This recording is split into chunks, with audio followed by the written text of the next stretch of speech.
pure heart, that's what we desire. Magandang umaga sa lahat. Amen. Magandang umaga. Amen. Salamat sa Panginoon. This is the day that the Lord has made. I will rejoice and be glad in it. Amen. Salamat at pahinto ng mga malalakas na ulan. At since Friday ay gumanda ng panahon, pagkat alam ng Panginoon na ngayong araw ay paparito tayo sasamba sa Panginoon.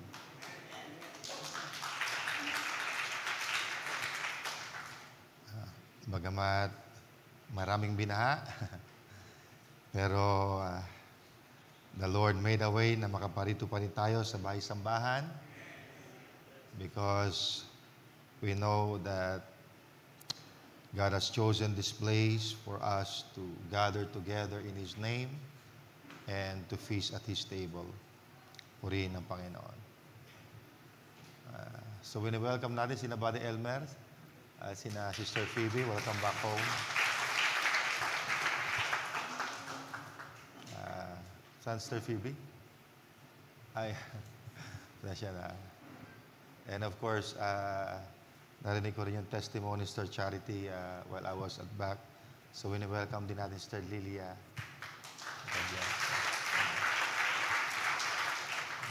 So, napakabuti ng Panginoon sa lahat ng panahon. Amen. So, the Lord is good. So, bago po kayo mauupo, ay turn with me in Matthew chapter 8.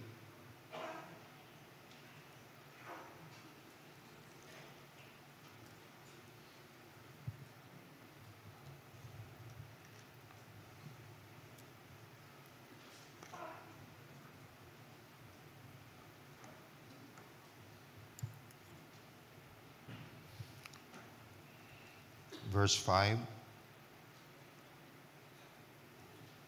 Matthew 8, verse 5. This is the story about the Roman centurion that came to Christ. I know the familiar kayo sa kwento dito.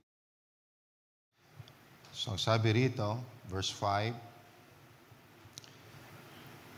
And when Jesus was entered into Capernaum, there came unto him a centurion beseeching him, and saying, Lord, my servant lieth at home sick of the palsy, grievously tormented. And Jesus saith unto him, I will come and heal him. The centurion answered and said, Lord, I am not worthy that thou shouldest come under my roof, but speak the word only, and my servant shall be healed. Now look at this, verse 9. For I am a man under authority, having soldiers under me. I say to this man, Go, and he goeth, and to another, Come, and he cometh, and to my servant, Do this, and he doeth it. When Jesus heard it, he marveled, and said to them that followed, Verily I say unto you, I have not found so great faith, no, not in Israel. Umikot-ikot na si Christ, marami ng pinagaling, pero hindi siya nakasumpong sa Israel nang tulad ng pananampalataya merong itong centurion na ito. This is a Gentile faith. A centurion is a Gentile. Amen. So, nais ko lang basahin sa Tagalog yung sinabi ng centurion dito sa verse 8 at 9.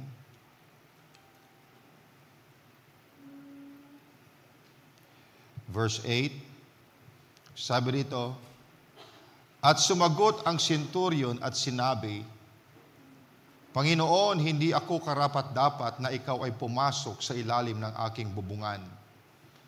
Datapwat sabihin mo lamang ang salita at gagaling ang aking alila.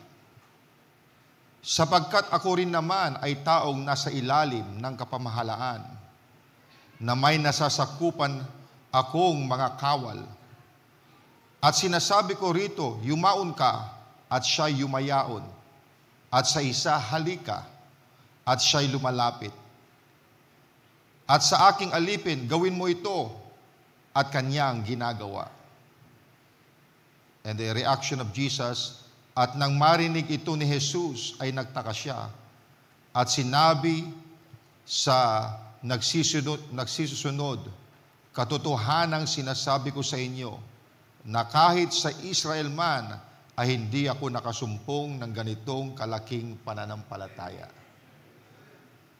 Finally, Jesus met a man who knows what authority means. Amen. So tayo'y sumandaling manalangin sa Panginoon. Panginoong Diyos, kami po'y nagpapasalamat. Una sa lahat, Lord, na bagamat mayroong dumaang bagyo sa aming lugar, ay iyo pa rin kaming iningatan, Panginoon. At iyong ibinigay ang aming mga pangangailangan. Pagkat tunay, Panginoon, na ikaw ang tapat ng Diyos na hindi nagbabago kailanman. At Lord, kami muli ay dadako sa iyong salita. At dalangin namin, Lord, na ikaw ay magsalita sa iyong mga anak sa pamamagitan ng iyong lingkod. And I pray, Father, Lord, na as we study your word, we could realize what authority means. At dalangin ko, Panginoon, ang iyong pagpapala ay sumasa bawat isa, hindi lamang, Panginoon, ang mga taong narito sa lugar na ito, kundi, Panginoon, ang mga nagla-live streaming. I pray that your blessing be also with them, Panginoong Diyos. Pagpalain mo ang mga kapatid sa Ilocos, sa Bahrain, at mga kapatiran sa iba't ibang panig ng mundo, maging sa Pilipinas. Lord, iyo silang pagpalain din naman tulad ng ipinibigay mo sa amin sa lugar na ito. Lord, ito'y aming itinataas sa iyong dakilang pangalang Jesus Kristo. Amen. Purihin ang Panginoon. Praise the Lord. Kayo po'y makakaupo na. Praise the Lord.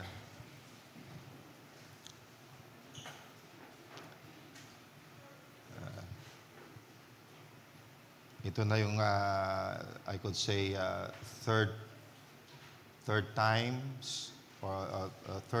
na we discuss or I preach on the message about authority. At sabi ko nga sa inyo na I would like to deal more on this subject para talagang maunawaan natin at bumaon sa ating puso. Kasi kung minsan ay hindi sapat yung isang pangangaral sa isang paksa para lalo natin maunawaan yung mga bagay-bagay ay napakaganda na talakayin ito ng higit sa isang beses. So this would be our third time to talk about authority. If you miss anything, ay balikan nyo lang yung mensahe sa ating YouTube channel. So ngayon, I'd like to speak on the subject I entitled, The Way Biblical Authority Operates. The Way Biblical Authority Operates.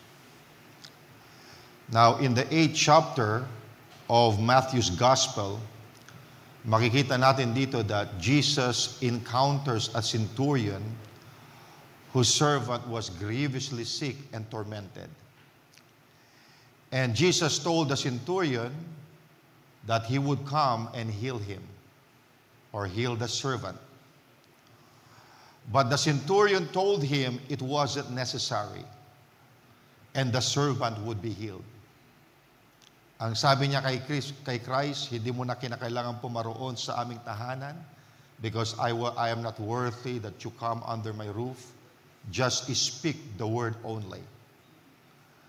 At nakita natin that the centurion backed up his confidence that the healing could happen in spite of the distance between his servant and Jesus with these words. Ang sabi niya, "For I am a man under authority."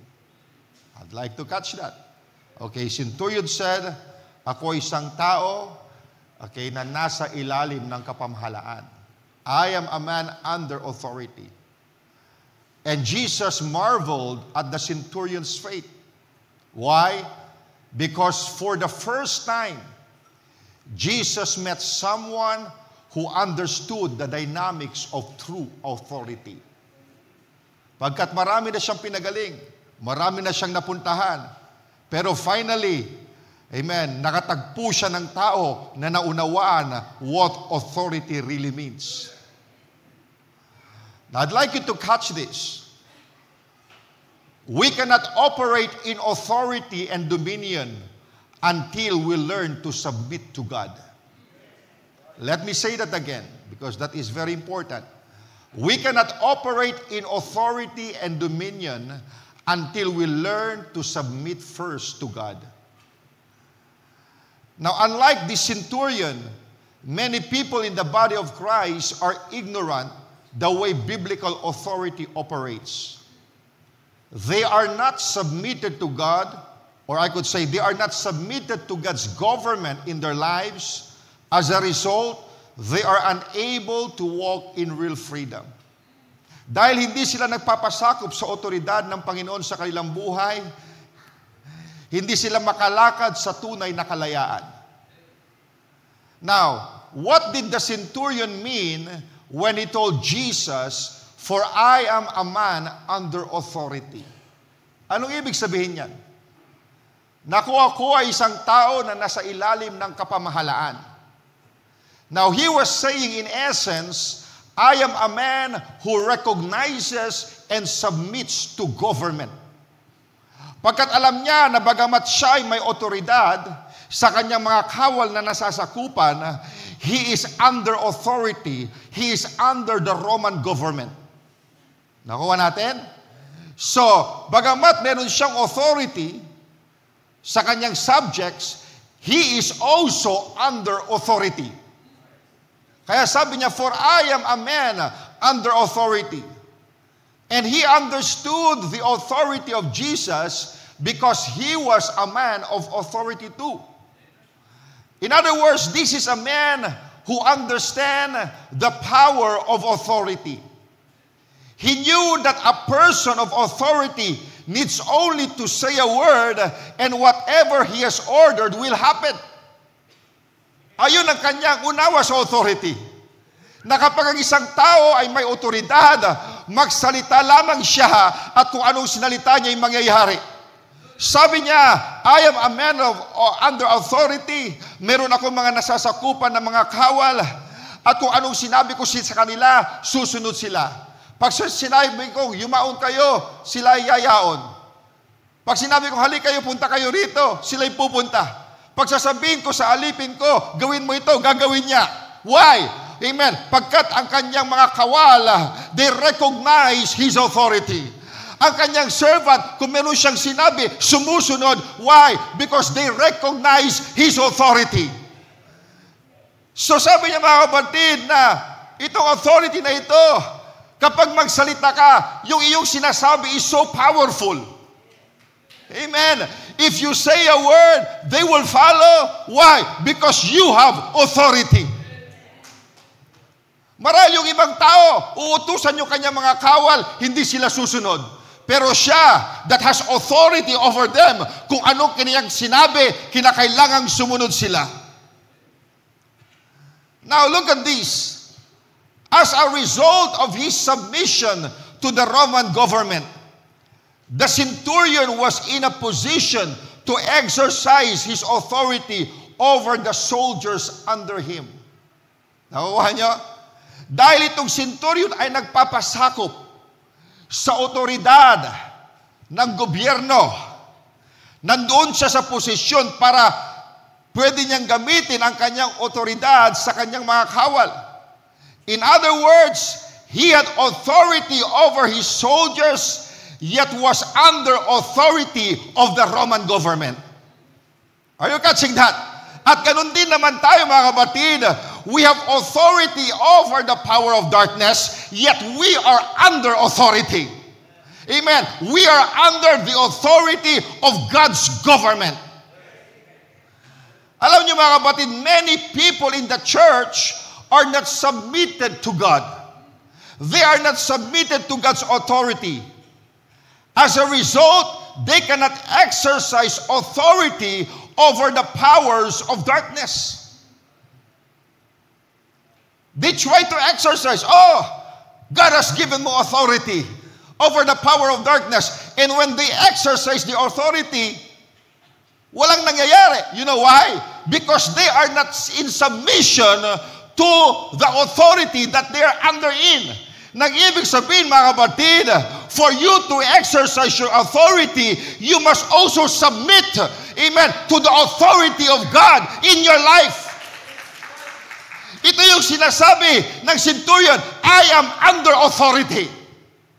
Hallelujah. Bagamat siya ay may authority, he is under authority. Ganon din naman tayo mga kapatid. Amen. Bagamat meron tayong authority over the power of darkness, tandaan nyo, you are also under authority. Hindi ka mas mataas sa salita ng Panginoon. Hindi ka mas mataas sa Diyos. You've got to submit, amen, to the authority of God. You've got to submit to the Word of God for you to be able to exercise your God-given authority. Amen. Now I'm showing you this because I'm showing you the way biblical authority operates. Remember, all authority is delegated from one person to another. Now, when you operate as a corrupt, deceptive agent, you have no authority. Now, there are many so-called Christians all over the world who have no regard for the spiritual authority of leaders in the body of Christ. May mga ganyang tao. Okay? They call themselves Christians, pero hindi sila nagpapasakop sa authority na ibinigay ng Panginoon sa kanyang mga leaders. The leaders in the body of Christ. They are not submitted to any pastor or spiritual leader. And this makes them vulnerable to the attacks of the devil. Catch this, because I'm breaking it in a local assembly. So if you want to win the spiritual battles in your life, you must first learn to come under godly authority. Alam nyo ba that even Satan's kingdom is highly organized? The devil and all his demons recognize rank, hierarchy, and structure. If Satan and his demons know how to recognize authority, how much more should to us Christians? Kung ang mga demonyo, they know how to recognize authority, lalo pa tayo mga Kristiyano, we've got to know and recognize authority. Now, tinan niyo ang sinabi ni Apostle Paul dito sa Hebrews 13 verse 17. Anong sabi niya? Obey them that have rule over you. Now, he's talking about the spiritual leaders that God has set. Sabi niya, obey them that have rule over you. Why? Because these people, these leaders, God has ordained to rule over His church, to rule over His people. Obey them that have rule over you and submit yourselves. Okay? For they watch for your souls, and they that must give account, that they may do it with joy, not with grief, for that is unprofitable for you. So anong tinuturo ni Apostle Paul? That as Christians, we've got to recognize God's authority that He has set up in the body of Christ. Okay? At sabi niya, obey them that have rule over you and submit yourselves. Why? Because these leaders or pastors, they have to give an account. Tama ba? Now, Ito mga leaders na ito, they have authority. Are you catching that? Bagamat sila yung mga authority, they are under authority. And they will give an account to God. Kaya nga sabi ni Brother Branham, stay with your pastor. Diba sinabi niya yan? Stay with your pastor because he is ordained by God to lead you through. Tama ba? Why? Pagkat sila'y tinalaga ng Panginoon to lead you. So stay with them. Sabi ni Paul, follow me as I follow Christ. Now, but that is not without limitation. Pagkat sabi rin ni Brother Branham, if a man leaves the word, leave the man. Why? Pagkat ang pastor, bagamat siya may authority, he is also under authority. Amen. He is under the authority of the word. The pastor could not be above the word. Amen. Ibig sabihin, if the pastor, amen, doesn't submit to the word, he has no right to exercise authority over God's people. Under sabi ni Brother Branham, if the man leaves the word, you leave the man. Amen. Pero as the man follow Christ, you've got to follow the man. Why, mga kapatid? Hallelujah!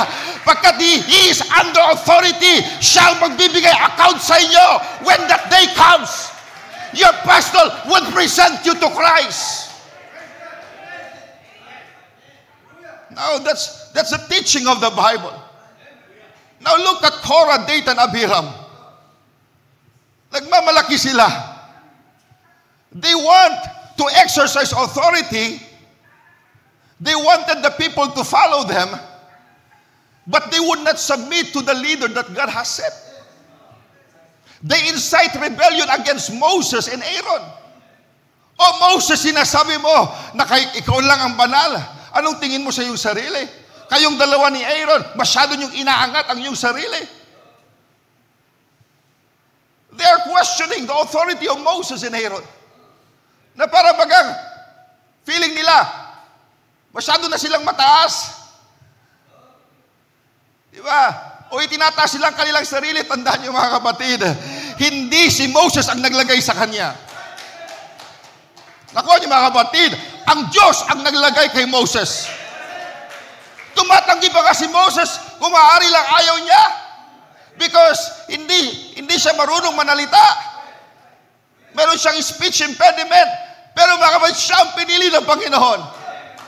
Hindi pinili ni Aaron ang priesthood, pero ang Diyos ang pumili ng priesthood. Maraming mga tribo, pero pinili niya ang tribe of Levi. At ang priesthood ay magmumula sa pamilya ni Aaron. Hindi yun pinili ni Aaron, ang Panginoon ang naglagay. Kaya sabi ng prophet, if you respect God's servants, God will respect you. Pagkat hindi tao ang naglagay sa kanila, hindi kayo ang naglagay sa kanila, Diyos ang naglagay sa kanila. At kapag ang Diyos ang naglagay sa kanila, walang tao pwedeng magtanggal sa kanila. Pagkat ang Diyos ang naglagay. At dahil ang Diyos ang nagtalaga, ang Diyos ang magbaback up sa taong yan.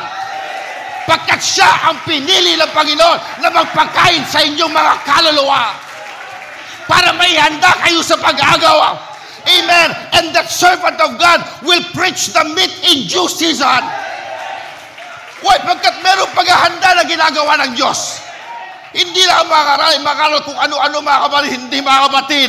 We've got to preach that will make the bride ready. The message that will put the bride in a rapturing condition.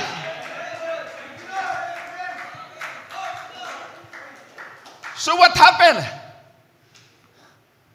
They don't like to be under the authority of Moses. They challenge the authority that God has given. At anong ginawa sa kanila? Nilamon sila ng lupa. Why? Because God was wrath. If you go against His servant, you're going against Him. Pagkat hindi nila pinila kanilang posisyon na kinalalagyan, ang Diyos ang naglagay sa kanila doon. Na bagamat si Moses ay merong authority, because God has set them leader over them all, amen, he is also under authority. Kaya kung anong sinalita ng Panginoon sa kanya, isasabihin niya sa mga tao, amen. Why? Bagamat meron siyang authority, he is also under authority. Amen. Now, you may heard the expression that says, who's the boss? Now, the purpose of this question is to get us to examine who is really in charge of a given situation. Now, are you the king over your own castle? Or is Jesus the king? Sino bang hari sa iyong buhay? Ikaw ba ang nagahari sa iyong buhay o si Kristo ang nagahari sa iyo? Now, this is a crucial question to answer. For without a proper understanding of and submission to biblical authority, you will experience chaos and destruction of satanic origins in your life. Recall that in the first chapter of Genesis, the first thing God did was bring order out of chaos. He said, "Let there be light," and dispelled darkness. Now, this was God's way of aligning everything in creation. He was aligning everything in His creation with His divine purposes. Yet I have met many believers whose lives are in total chaos or disorder. All because they refuse to accept the fact that they are not the bosses of their own lives. Amen. Hindi pa nila matanggap na hindi na sila ang boss sa kanilang buhay. Now, the moment you came to faith in Christ, we profess Jesus as Lord, na siyang ating Panginoon, with the implication that we were no longer the lords of our own lives. Pag sinabi mo ang Diyos ang Panginoon mo, ibig sabihin hindi na ikaw ang Panginoon ng iyong buhay. Ikaw na ay servant at siya ng Panginoon. Siya na ang master mo. Amen. At sinong nasusunod? Yung Panginoon. Sino nasusunod? Yung master. So you are no longer the Lord because you accepted Jesus Christ as your Lord. Now, the Greek word for Lord is kurios. That is K-U-R-I-O-S. Okay? Which means landlord or master or one who is supreme in authority. Ayan ang ibig sabihin niyan. Pag sinabing Lord, one who is supreme in authority. Marahil meron kang authority, pero yung Lord mo, mas mataas ang kanyang authority sa iyo. Because sabi ito, one who is supreme in authority. Now, is Jesus the supreme authority in your life? Kung siyang supreme authority, mga kapatid, siyang nasusunod sa iyong buhay, kung ang iyong kalooban ay salungat doon sa kanyang kalooban, sinasabi mo, not my will, Lord, but thy will be done. Why? Because He is your Lord, He is your master. Amen. Is He your master? Jesus is our master. If so, then you can no longer make your own decisions and choices apart from Him. Why? Because your life belongs to Jesus.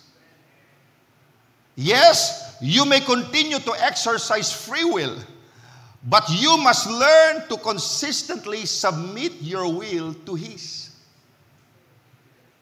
Hindi yung self-will ang nangingibabaw sa buhay mo, kundi yung kalooban ng Panginoon. Kung yung kalooban mo ay sumasang-ayon sa kalooban ng Panginoon, let it be.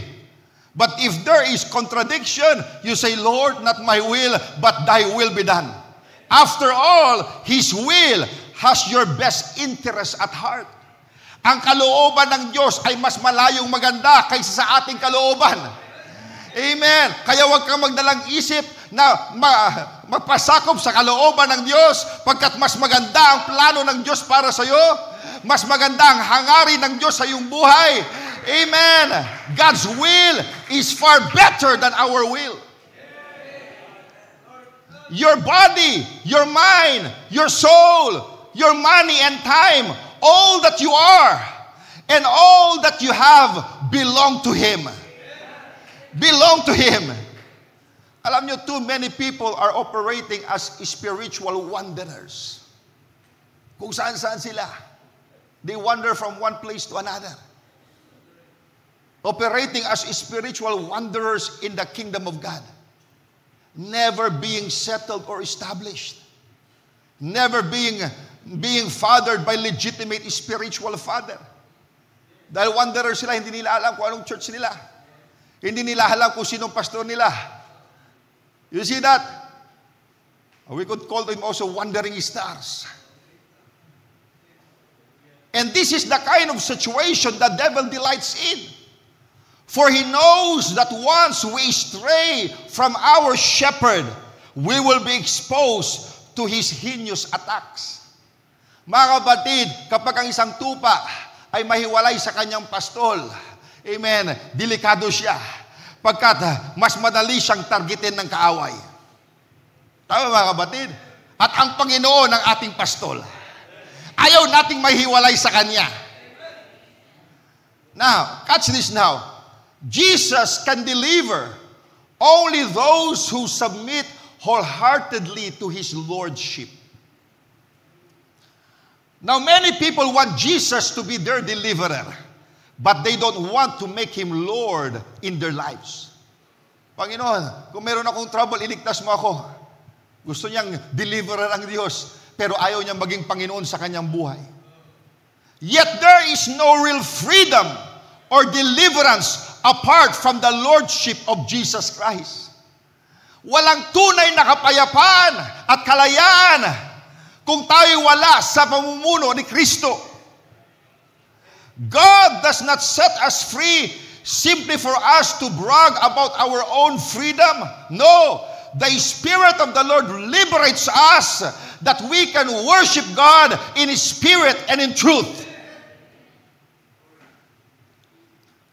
Now, I have found that many people have been unable to escape various addictions because their motive for quitting are wrong.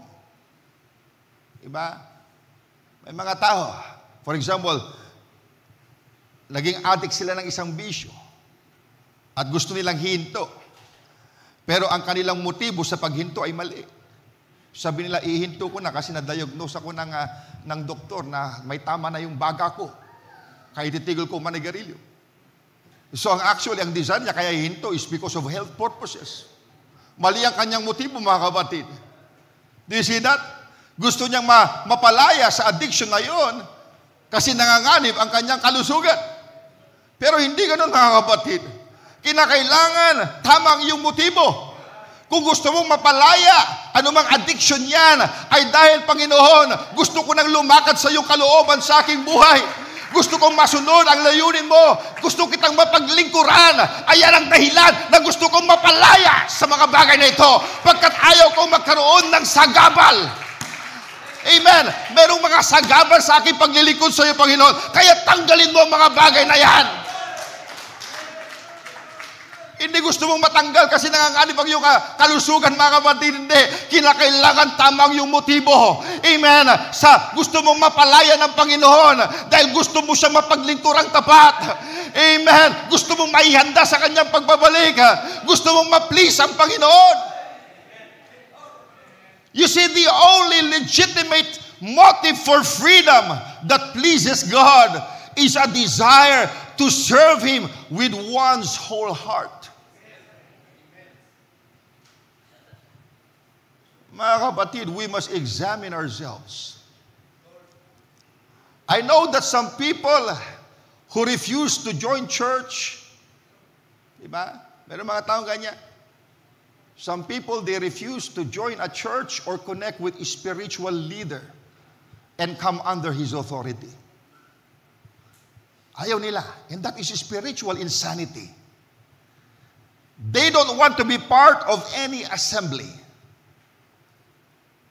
And it is this type of attitude that opens people up to the oppression of the devil. Ayaw nila nasa ilalim ng anumang local assembly. Pwede naman ako sa bahay lang. Total na meron akong file lahat ng preaching ni Brother Branham from 1947 to 1965. Doon na lang ako sa bahay. Do you see that? Now, but the Bible says in Hebrews 10:25, the Bible clearly says that we should not forsake the assembling of ourselves together.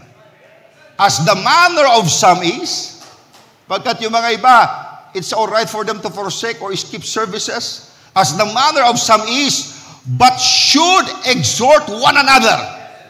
And so much the more as we see the day approaching. Why? Bakit ayaw natin ma-miss yung gathering na tulad dito mga kapatid? Pagkat alam natin, napakalapit na. Hallelujah! You could see the signs of the time. Napakalapit na tayo kukunin ng Panginoon dito at gusto nating maihanda pagkat ano ang maghahanda sa iyo? Ang pagkain sa napapanahon. Amen! We should not forsake our assembling. Now, the word assembling comes from the Greek word episynagoge, which means a gathering together. Like this. A gathering together. Now, I could say there is a corporate anointing available in the local body of believers that has the power to release people from bondage. Diba? Ilan ng mga taong napalaya in bondage because of this ministry? Yung mga iba pa, they're already on the other side of the veil since the start of this ministry from Pastor Fidel. Now, God has called us to assemble together on a consistent basis for our mutual benefit. Hindi ba nagbe-benefit tayong lahat kapag tayo nagsama-sama? Hindi lahat sa inyo ay merong gift of singing, pero pag nandito tayo, nakakarinig tayo ng magandang awitin. Hindi lahat sa inyo ay mangangaral, pero kapag tayo nandito mga kapatid, merong nangangaral sa atin. We are blessed by one another. Amen. We are joined, we are supplying, amen, the needs of the body pagkat lahat tayo ay merong bahagi sa katawan ni Kristo. Now I know that some people have been wounded by their local church. But this is not a legitimate excuse to forsake God's ordinance to come together. Marahil merong tao sa iglesia, nasaktan ka. Marahil ni brother o ni sister. Pero hindi yan lehitimong dahilan na hindi ka nadadalo. Nakuha mga kapatid, pagkat inutusan tayo ng Panginoon na huwag natin i-forsake ang pagdalo sa gawain ng Panginoon. Pagkat hindi tayo lahat sa iglesia ay pantay-pantay ang ating growths. Diba? May mga bagay ang mga kapatiran na ino-overcome pa rin nila. Diba? We have to bear one another. Amen. We are all growing. Amen. Lahat tayo ay nag-grow pa rin. Amen. Hindi yung, nasaktan ako dito, hindi na ako atin dyan. Mga kapatid, that is a baby mentality. Amen. Paano ka mape-perfect if you are not under a leadership na itinakda ng Panginoon? Hindi ka mape-perfect sa bahay, mga kapatid. Amen. You need the God-given leader to perfect you. May mga tinalaga ang Panginoon sa atin na siyang maggagabay sa atin to perfection. So we've got to bring ourselves under godly authority and watch the positive change it makes. Alam niyo, all of us, even the sincerest believers, have a tendency to rebel against God's word. Because this is the byproduct of our fallen humanity. Itong problema natin, itong laman na ito eh. Sabi ng prophet, meron pang sticky nature yan. The spirit wars against the flesh. However, if we have been truly born again, we will consistently examine our hearts to ensure that we are in a proper alignment with the will of God. Pagkat kung born again ka, ang nais mo, sumunod sa salita ng Panginoon. Ang desire ng puso mo to be in alignment with the Word of God. In other words, we must bring our flesh under the subjection of the Word in order to be less prone to fall prey to the spirit of rebellion. Now, the book of Samuel provides a sober warning about rebellion. Now, addressing King Saul concerning his disobedience of God's command to destroy all the Amalekites, ito ang sinabi ni Samuel kay Saul. Pagkat pinapapatay ng Panginoon ng mga Amalekites, hindi niya pinatay lahat. At anong sabi ni Samuel kay Saul dito sa 1 Samuel 15, verse 23?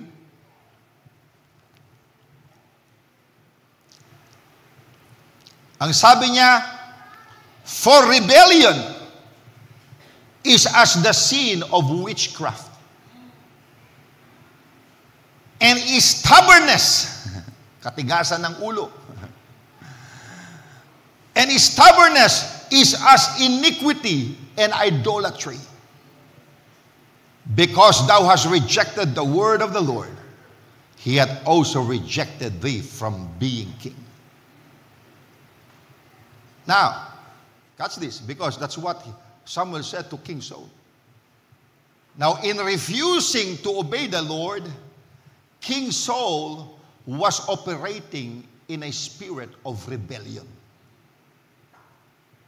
Now, what is a spirit of rebellion?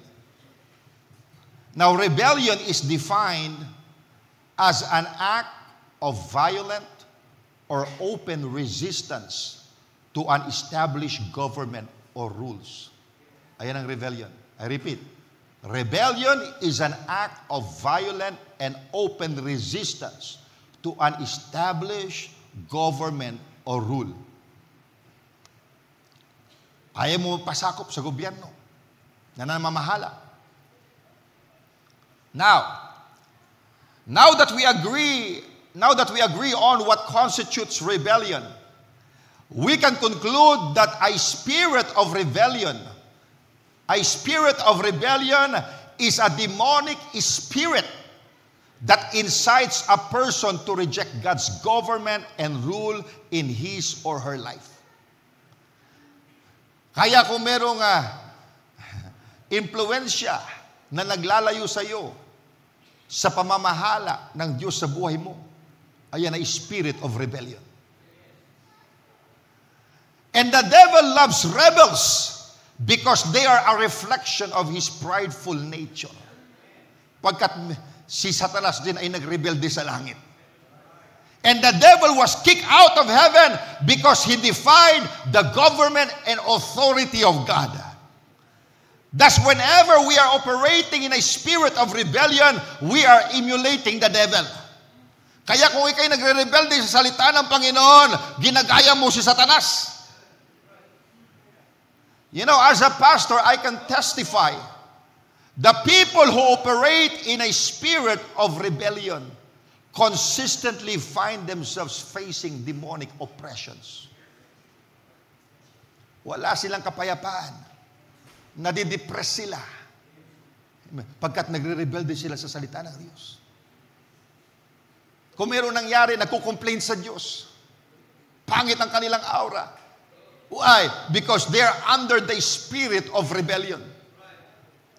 The spirit of rebellion seduces a person into believing he or she can manipulate God's word to fit his or her preference in a given situation. Akala nila kaya nilang manuobrahin ang salita ng Diyos. Mga kapatid, you don't change the word to fit your life. You change your life to fit the word. Amen. Now, oftentimes, we think that coming under authority, even that of God's government, is a sign of weakness. Kaya yung mga iba ayaw magpasakop, kasi pag nagpapasakop ka, para sa kanila, tanda yun ng kahinaan. Yet submitting to God is actually an indicator of great strength. You know, my brothers and sisters, there is power in submission. Now, mga kapatid, the strength of the church is in submission to God. Amen. And the enemy does not want us to yield to God because he desires to isolate us in order to bring us into captivity. There are people who complain about demonic oppression they are facing. In most instances, the people who are experiencing the most severe demonic activity are living in rebellion. Kung ano-anong espiritu ang nag-oppress sa kanila, nagtotorment sa kanila. Why? Because they are living in rebellion. Look at King Saul, how the evil spirit is tormenting him. Wala siyang kapayapaan. Lagi niyang hinahanting si David. Nagkakaroon siya ng depression. Why? Pagkat hindi siya nagpasakop sa authority ng Panginoon. He disobeyed God. He became a rebel. And he was target for a demonic oppression. Kaya mga kapatid, napakalaganda na magpasakop sa Panginoon. Amen. Because we don't want to be a target for the demonic attack. You see, rebels refuse to obey the word of God. Bagamat narinig na nila ang ipinangaral ng ministro, ipinangaral ni pastor, hindi nila kayang sunodin. Why? Because they refuse to obey the word of God. Alam nilang tama pero hindi nila kayang gawin. Why? Because their self-will is stronger than their obedience to the word. They reject accountability in their lives. They may even say that they will submit to God but not to a pastor. Magsasabit ako sa Diyos pero hindi sa pastor. Failing to realize that spiritual authority is always expressed through human agency. Holy Ghost ang ating pastor. Ano, direkta siya magpapastor sa inyo? Direkta siya mga ngaral ngayong hapon, ngayong umaga mga kapatid. Hindi mga kapatid. Amen. Amen. God always used human agency. If you can submit to your pastor, how can you submit to God? Sabi mo, willing ako mag-submit sa Diyos. Kung hindi ka makapag-submit sa pastor mo, paano ka magsasubmit sa Diyos? Pagkat yung authority ng pastor mo, ang Panginoon ang naglagay. Do you see that? Kaya igalang natin ang authority sa church. Bagamat kahit hindi pastor yan, diakono man yan, trustee man yan, igalang natin. Amen. We have to respect authority. If you want to exercise your authority, be sure you know how to respect authority. Amen to that. Now, again, the Bible equates rebellion with witchcraft. Why? Because people who are operating in rebellion are actually under demonic influence of witchcraft and are ultimately practicing idolatry. And who is the object of their idol worship? The answer, of course, is themselves. Ginawa nilang sarili nilang idol, kaya silang nasusunod. Amen. Now, tingnan natin ito. Before I read the scripture. Now, it may seem like a paradox to some, but the position of submission is the position of authority. Let me say that again. The position of submission is the position of power. Tingnan natin ang sinabi sa James 4, verse 7. Now, anong sabi dyan? Submit yourselves therefore to God. resist the devil, and he will flee from you. Now, resisting the devil, that is exercising your authority over the devil. But before you do that, you must know that you are under authority. Kaya sinabi muna dyan, submit yourself to God. Okay? And resist the devil. In other words, be in submission to God before you exercise your authority. Nakakuha natin?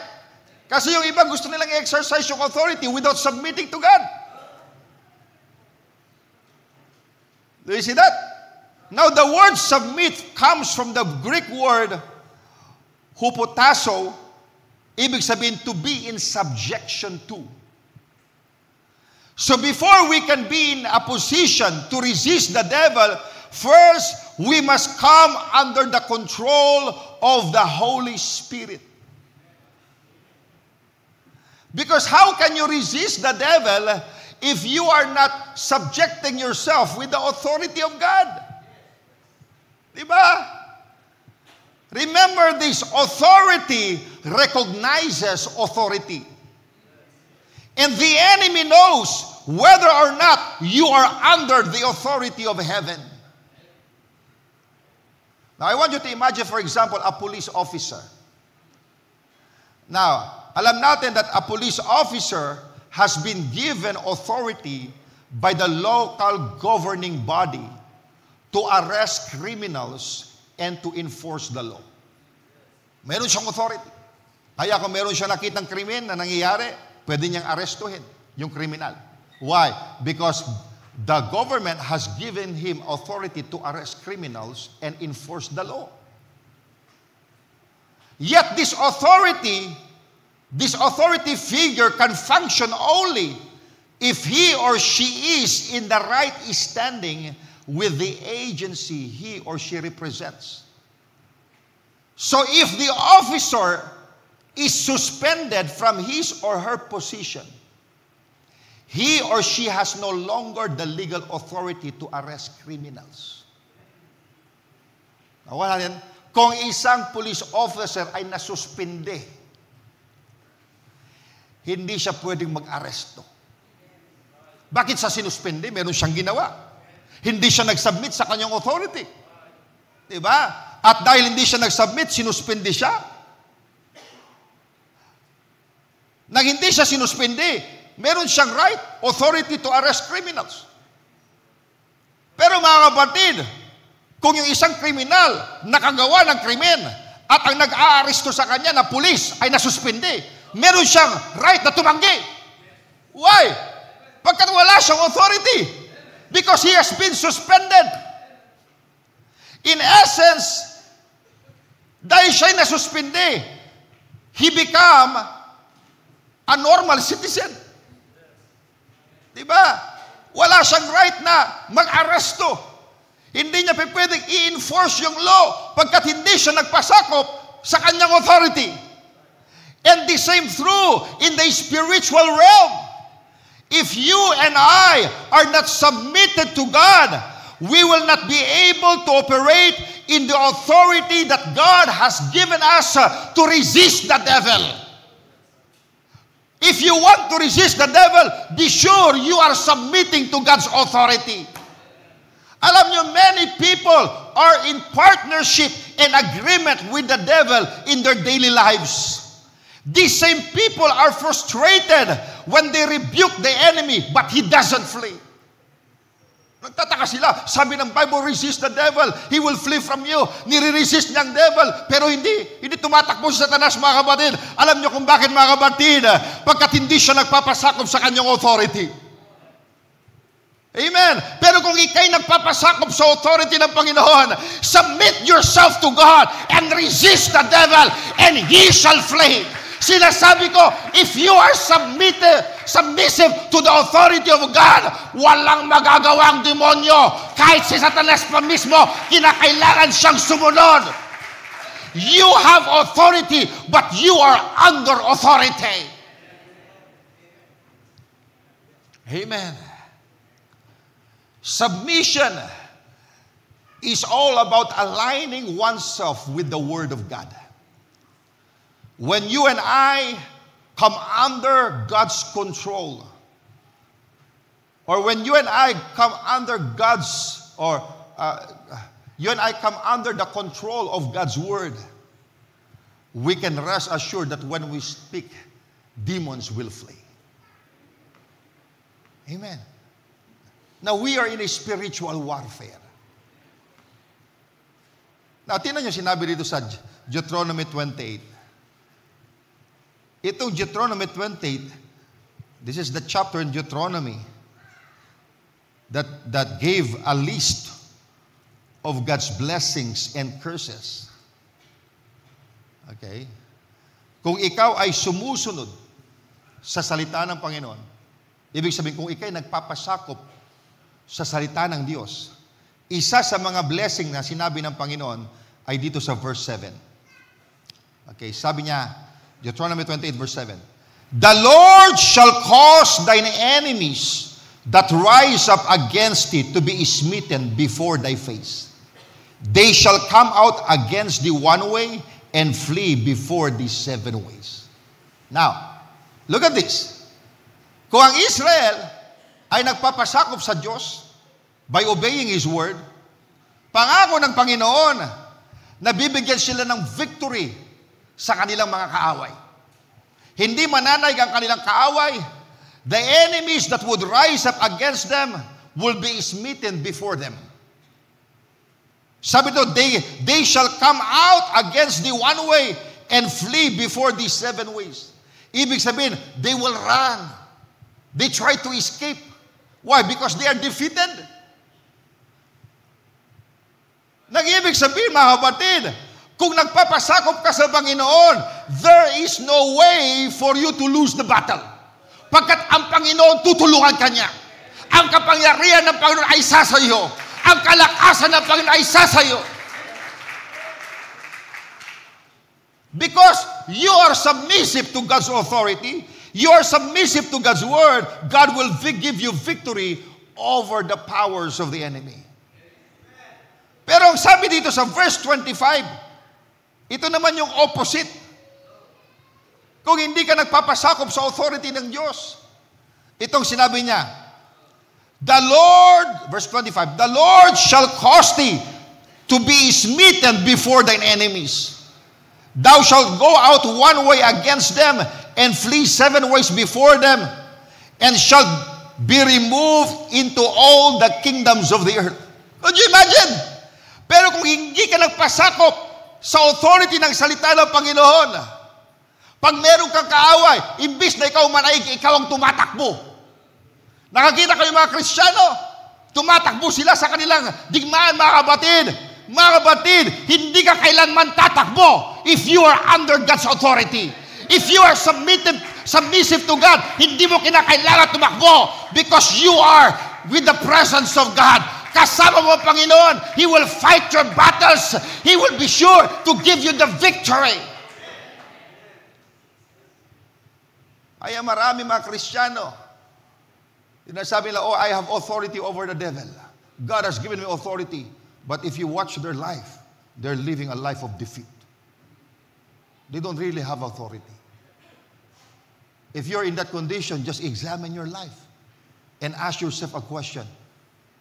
Am I submissive to God's word? Do you see that? Look at in the book of Joshua. Si Joshua ay leader ng Israel. Pero bagamat siya'y leader, merong mas mataas sa kanya. Merong captain of the Lord's army. Merong angel na nag-appear sa kanya. Okay. So, nang kanila nang atakihin ng Jericho, si Joshua, with authority over the people, he is under authority. And he is receiving instruction from the Lord. At sabi ng Panginoon kay Joshua, okay, itong gawin nyo. Okay, kumuha ka ng 7 priest, and each of them may hawak na ram's horn, at buhatin ng mga priest yung Ark of the Covenant. Okay, together with the army, iikot kayo doon, paiikutan nyo ang Jericho. palibutan niyo ang Jericho ng isang beses sa 6 na araw. Walang sisigaw sa inyo. Sa 6 na araw na yan. Ngunit sa 7 araw, 7 beses niyong iikutin yung Jericho. Now, for them to have victory, para mapabaksak yung walls ng Jericho, yung mga tao, they have to obey Joshua. They must recognize this is God's given authority. We have to obey Him.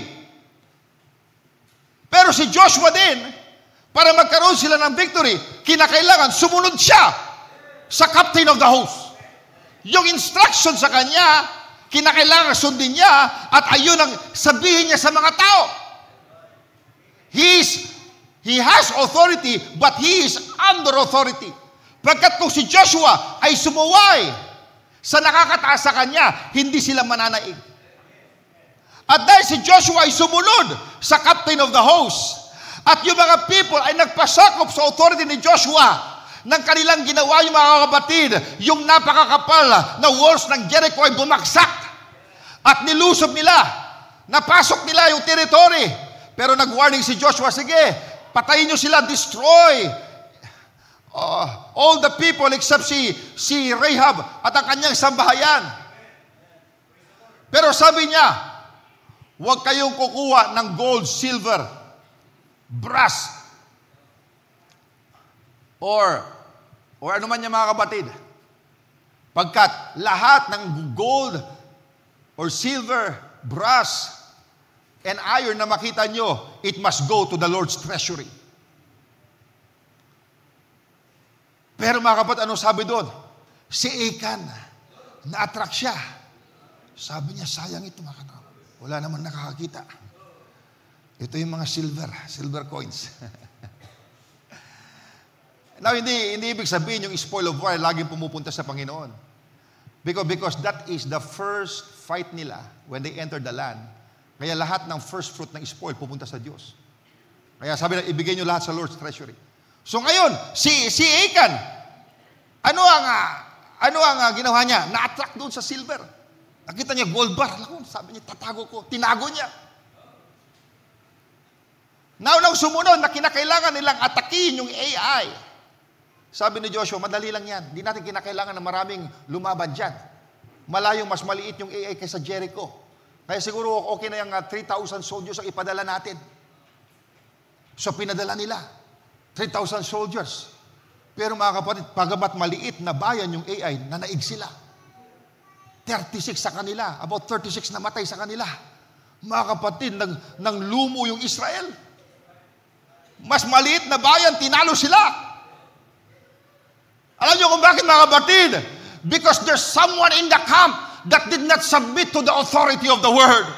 Pagkat in-instruction ng Panginoon si Joshua na kanilang gagawin, pero sinuway niya. Bagamat God promised them victory.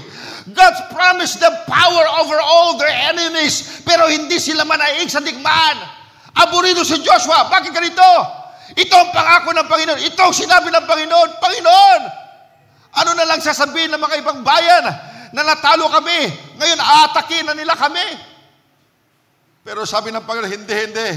Amen. There's an accursed thing in the camp. Pagkat merong sumuway sa kanyang utos, dahil hindi sila nag-submit sa authority ng Diyos, anong nangyari mga kapatid? God couldn't help them. Ganon din mga kapatid, I'd like you to understand the way authority works. You have authority over all the powers of the enemy. Nangako ang Diyos, kahit sino man yan, kahit marami ang iyong kaaway, mananaig ka. Amen. As long as you submit to God, pagkat kung ikaw'y nagpapasakop sa Diyos, hindi ka nag-iisa, ang presensya ng Panginoon ay kasama mo. And if God is for you, who will win against you? Walang mananaig mga kapatid. If you are submissive to God, you could say, no weapons formed against me shall prosper. Hallelujah. If you want to live a life of victory, there's only one way. Submit yourself to God. Amen. Submit to God's given authority, even in a local assembly, and God will bless you. God doesn't bless a rebel, but He will bless a person who is submissive to Him. Amen. I don't care kung marami kang kahinaan, mananaig ka pa rin. Pagkat hindi ka nag-iisa sa digmaan, ang kalakasan mo ay ang kalakasan ng Diyos. Ang Diyos ang makikipaglaban sa iyo. Hallelujah! God wants us to live in constant victory. Hindi panalo ngayon, next week talo, na after that, talo kas panalo, hindi mga kapatid. Amen. Just keep yourself submitting to God, mga kapatid. Magpasakop ka lang sa Panginoon. I don't care kung marami kang kahinaan. Lahat ng kahinaan mo, ma-overcome mo. Pagkat hindi mo sa sariling kalakasan, it's not by your own might, not by your own power, but by the Spirit, saith the Lord. Hallelujah.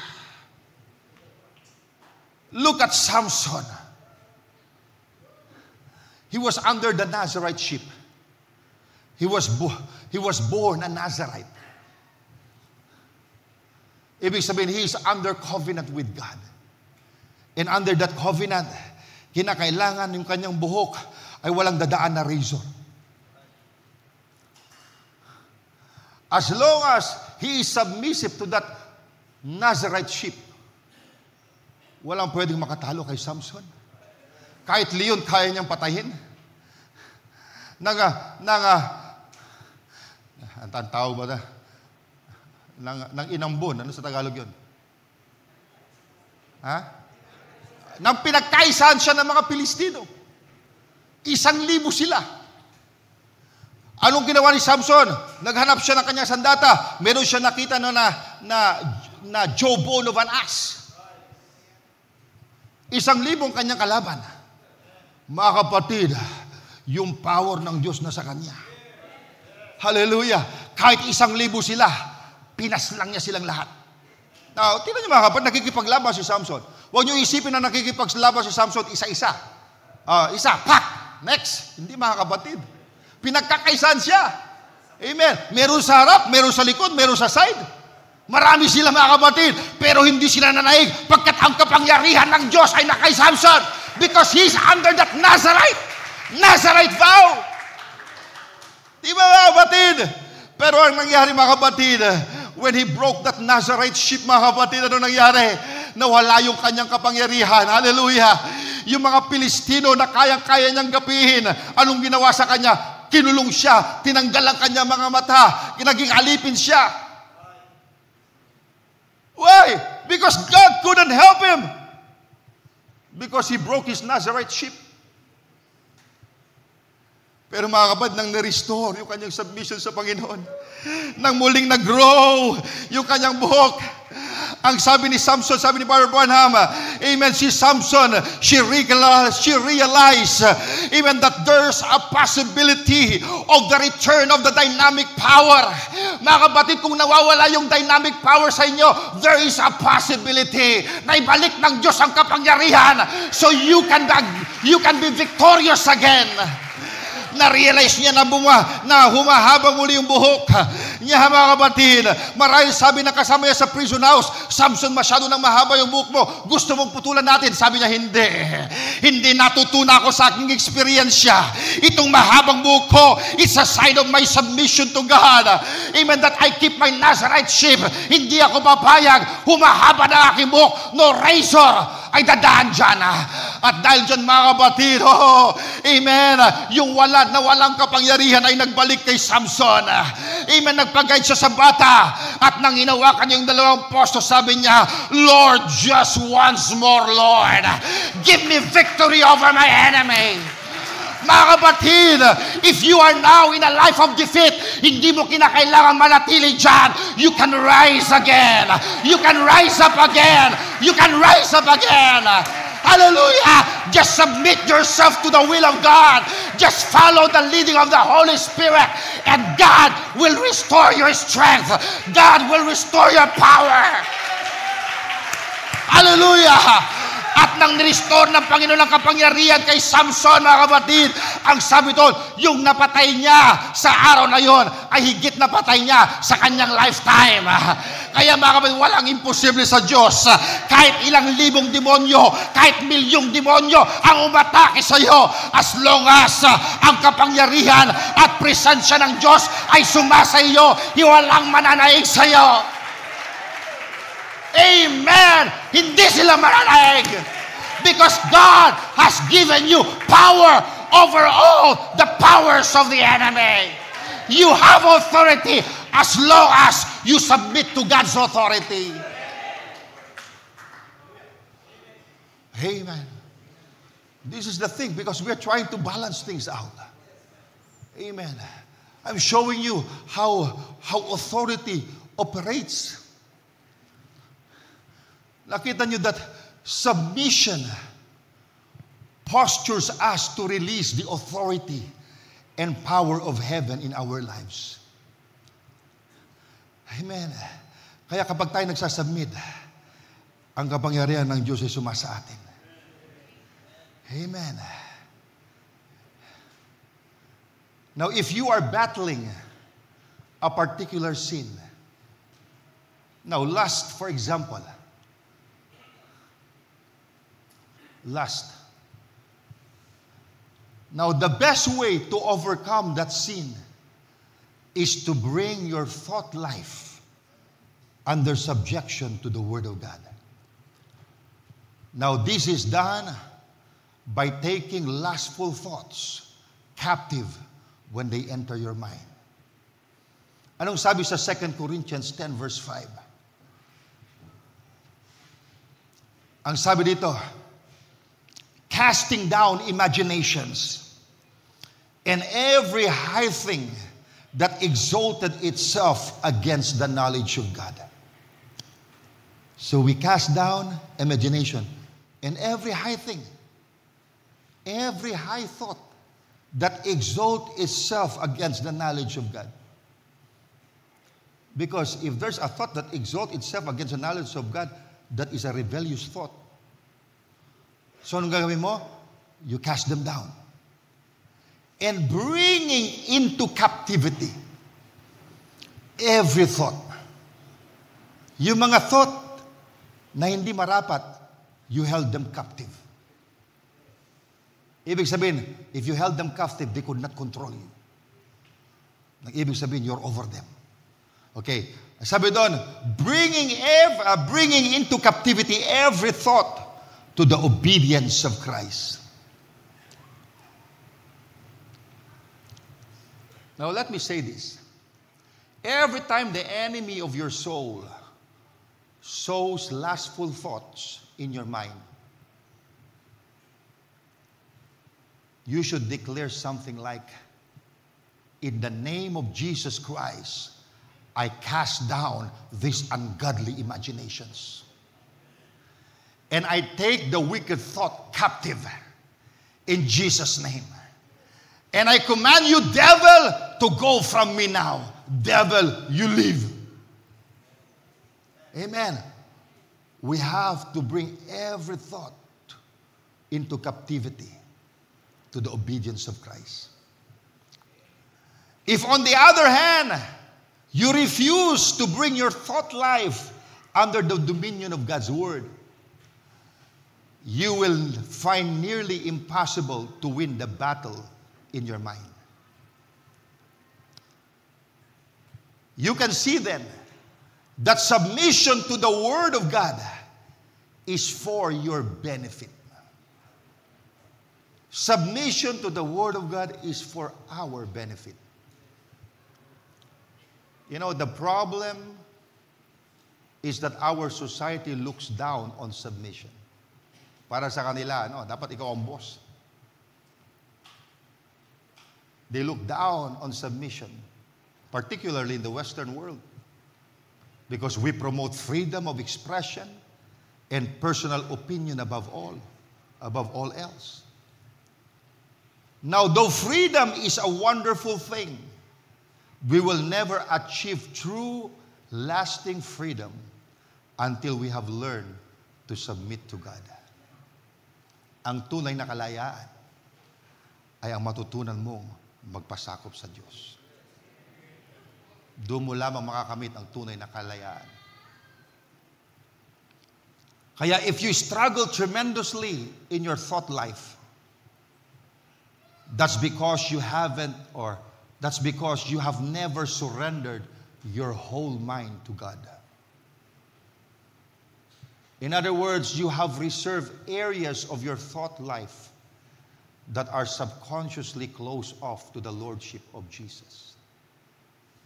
Pero mga kapatid, you must understand that God wants all of you. Not just a part of you, God wants all of you. Not just areas that are convenient. The Lord wanted to take control of our thoughts. And if you finally surrender your mind to Him, you are in a position to successfully resist the lustful thoughts that the enemy tried to plant in your mind. Why? Because you have surrendered your mind to God. Hindi ibig sabihin niya na hindi na aatake ang kaaway sa iyong kaisipan. Aatake pa rin siya. Because the battlefield is in the mind. Pero mga kapatid, bagamat siya'y umatake, you have a stronger defense because your mind is submitted to God. Madali mong i-resist because you have a mind that is submitted to God. You could even say, I have the mind of Christ. Amen.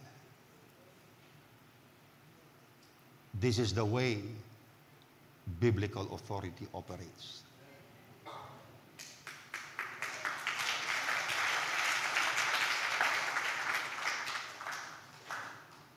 God wants you to be victorious. There's power in submission. The strength of a woman is her submission. Do you believe that? Pagkat kung hindi tayo papasakop sa Diyos, hindi natin kaya sa ating sarili.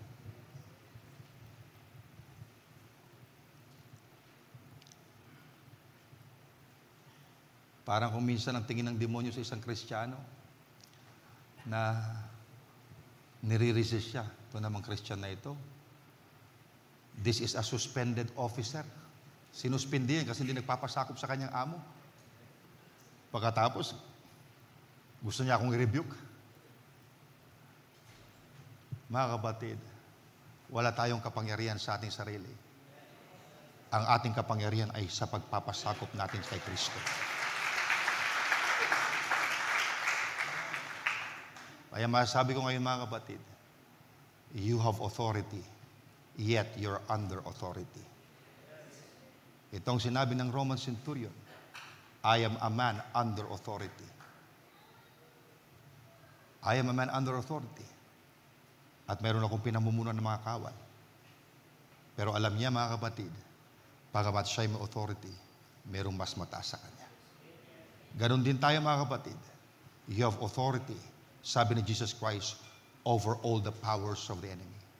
I have given you authority to trample on serpents and scorpions and over all the power of the enemy. But let's be submissive to God for us to be able to exercise that authority. Remember the scripture, resist or submit yourself to God. Resist the devil and he shall flee from you. The authority is yours. Exercise your authority. Tinatanggal ng Panginoon ang takot sa atin. You know, the reason I'm dealing with this topic more in my study because I myself is being blessed. Pagkat as I deal with this subject, wala totally tinanggal ng Panginoon yung takot. Wala akong kinakatakutan na kahit anong demonyo. At alam ko, if I'm submissive to God, amen, the devil will tremble. Amen. You speak the word only as long as you're submitted or submissive to God's authority. The devil will flee. Authority recognizes authority. Alam ng demonyo if you are not submitting to God. And alam niya, you have no right to exercise your authority because you have become a rebel. Because you are not obeying the word of God. Kaya anong tinuturo ng Panginoon sa ating mga kapatid? Let's be an obedient child of God and you will have a constant victory. Amen. Purihin ang Panginoon. Hallelujah. This is a victory day. Amen. So, let's just continue next Sunday. Alam ko naman na pinapanalangin niyo ako. Amen. Para patuloy ang Panginoon na maghayag sa atin. Amen. Praise the Lord. Praise God. So tayo po lahat ay tumayo. Purihin ang Panginoon.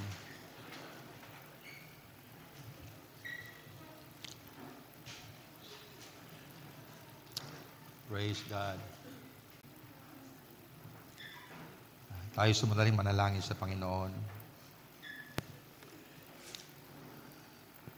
Lord Jesus, we have come to realize today, Lord, that though you have given us authority, yet we are under authority. Lord, that your word is not higher than us. We are not higher than the word, should I say. Your word is higher than us. Kaya, Lord, if there was a time, Panginoon, that we failed to submit to your authority, forgive us, Lord. Lord, we want to live a submissive life. Ano man ang mga desire mo para sa amin. Ano man ang mga alituntunin na iyong iniutos sa amin. Nais po naming lumakad. Nais po naming sumunod, Panginoon. Because we know that in submission there is power. Lord, this is the secret of our power. This is where our power lies. It's in our submission, Panginoon. Kaya, Lord, we declare we are submissive to you. And we can exercise our authority over all our enemies. What kind of enemy is that, Father? It could be physical or a physical attack of the enemy, spiritual attack. Hindi sila magtatagumpay, Panginoong Diyos. Why? Because they have no legal right. They have to recognize the authority that you have given us. Lord, you have given us authority to trample on serpents and scorpions and over all the powers of the enemy. Maraming salamat, Ama. Maging ang prophet, Lord, when he preached adoption, sinabi niya, Panginoon, that the Son would exercise full authority if he is submissive or obedient to the Father. Showing us, Lord, that there is power in obedience. Lord, our power lays in our submission to you, Father. That's the secret of it. Lord, we want to follow your leading. You are our great shepherd. Let the dove lead the eagle. Sa lahat ng aming buhay, Panginoon. Lord, sa lahat ng aspeto ng aming buhay, isinusuko namin sa iyo, Panginoon. You are the boss. We are not the boss. You are the one in charge, Lord. Nawa, Panginoon, hindi ang aming self-will ang mangibabaw, kundi yung kalooban mo sa aming buhay ang mangibabaw, Panginoong Diyos. Kaya, Lord, we lay ourselves at the altar of sacrifice, surrendering our whole being to you, Panginoon. Ikaw ang hari ng aming buhay. Ikaw ang Panginoon ng aming buhay, Panginoon. Ikaw, Panginoon, ang masusunod sa Panginoon. Kung may mga plano kami sa aming buhay na hindi tumutugma sa nais mo para sa amin, who are we, Lord, to resist? You are our Master. We just follow the Master pagkat alam namin, Lord, na higit na mas maganda ang iyong plano sa amin. Maganda ang iyong hangarin sa amin, Panginoon. You don't have thoughts of evil, but you have thoughts, Father, Lord, to bring us to an expected end. This is your desire for us, Lord, to live a victorious life. Alam namin, Lord, by our own experience, we could never make it by our own ability, by our own strength. But there's something about submission, Panginoon, that when we submit to you, though we are weak, there's an anointing, a power that is released in our life, that we start to overcome even those things that we couldn't overcome before. Kaya maraming salamat, Lord. We want always to yield to you, Father. Kung meron kang ipinag-uutos sa amin, we just want to follow without any resistance, without even questioning you, Father. Because I know that you know what you're doing for us. And you always want, Lord, the best for us. Kaya tulungan mo mga bawat isa, Panginoon. If there's any here, Panginoon, that is being oppressed by the devil, Lord, we cast out that spirit of oppression. Let your people be delivered, Father, in the name of Jesus Christ. Satan, you have no legal right over the children of God. We know our rights. We deserve to live in joy and in peace. God did not fill us with the Holy Ghost to live in depression or frustration. God filled us with the Holy Ghost to live a life of joy and victory. Satan, you have no legal right to oppress the children of God who are submitted to God. Get thee behind, Satan. Take off your hand from God's children. You have no legal right. We adjure thee by the authority of the Word of God. Leave the people of God. Take your hands off from the people of God. Because God has set us free. And we declare we are submissive to God. And we have authority over you. You have no legal right over our life. Satan, you are no longer our master. When we surrendered our life to God, the Lord God is our master. You have no dominion over us, but we have power and authority and dominion over you. Oh, Father, may your people live in joy and victory, Panginoong Diyos. Kung merong mga tao, Lord, na pinakamasaya sa lupang ito, it must be us. Knowing, Panginoon, nakasama ka namin. Ano mang mangyari sa lupang ito, ano mang mangyari sa kapaligiran, hindi namin kinakailangang matakot. Because we have control over our situation. Because you have given us dominion, Father. That's the reason the mighty angel came down with the title deed. Oh, that's the title deed to all our inheritance. Pagkat si Satanas, matagal kaming nilinlang. Lord, he tried to project himself na para bagang napakapangyarihan na malakas kaysa sa amin. But Lord, by the revealing of your word, ipinapakita mo sa amin na talunan ng kahaway. Tinalo mo na siya. We are just, Lord, dealing with a defeated foe, with a defeated enemy, and we are enforcing the victory that you have already achieved. Panginoon, he that is in us is greater than he that is in the world.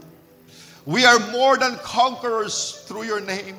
We are the invincible army of God. Wala kaming dapat katakutan, Panginoon. Hawak mo lahat ng mga bagay-bagay. Hawak mo ang aming buhay. At kasama ka namin sa buhay na ito. Bumagyo man, anumang mangyari, Panginoon, kasama ka namin. At hindi ka namin kayang iwanan, Panginoon, pagkat mahal na mahal ka namin. Ikaw ang aming buhay, Panginoon. Ikaw ang aming kalakasan. Pinupuri ka namin, Lord, sa umagang ito. Salamat, Panginoon. Salamat sa iyong mga salita na nagbibigay kalakasan sa amin. Na nagpapakita kung sino kami, kung ano kami, Panginoon. Tulad ng kasabihan, ang kinatatalo sa digmaang anuman ay ang guni-guning malakas ang kalaban. Pero Lord, in-expose mo sa iyong salita na mahina ang kalaban namin. Mahina ang kalaban namin. Mas malakas ka sa amin. Kaya Panginoon, Lord, if Satan is trying to attack, we know our authority to resist the devil, and devil must obey us because you have given us authority. Salamat, Lord, for this authority. Because sometimes, Panginoon, sari-sari ang pag-atake ng kaaway sa amin. Pero realizing the authority that God has given us, wala kaming dapat ikatakot, Panginoon, pagkat alam namin na kami mananaig. Hindi dahil kami malakas, kundi ikay malakas sa amin. Kaya pinupuri ka namin, Ama. Pinapasalamatan ka namin. Ibinabalik namin lahat ng kapurihan, kalawalhatian sa iyong dakilang pangalan. Lord, Jesus, you are our Lord. You are our Master. Your word is above all else. When we submit to your word, Lord, have thine own way. Have thine own way. Thou art the potter, we are the clay. Maraming salamat, Ama. Itong aming dalangin. In Jesus' name we pray. Amen. Praise the Lord. Amen. God bless you, Brother Gab.